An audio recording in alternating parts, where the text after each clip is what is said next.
Hello everybody, my name is Jali 407 Juliet Lima. Today I will show you how to do a weekly inspection on your life jacket. This is Unita Safeguard 2010, one of the famous in these days. This is adult version. So the weight is 43 plus, you can use on adult.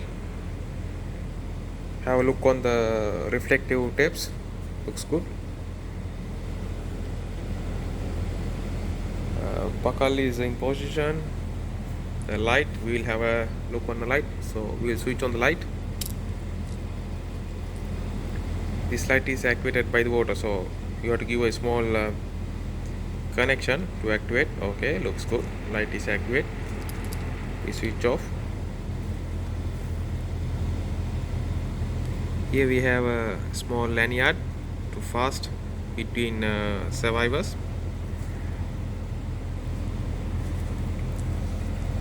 Whistle intact, looks good.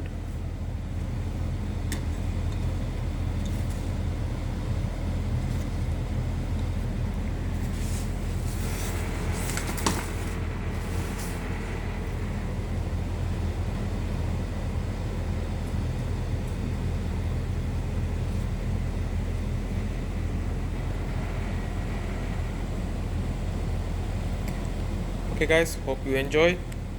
Please subscribe and give a thumbs up. I will post ships related video time to time. So 73 and catch you down the log. Bye bye.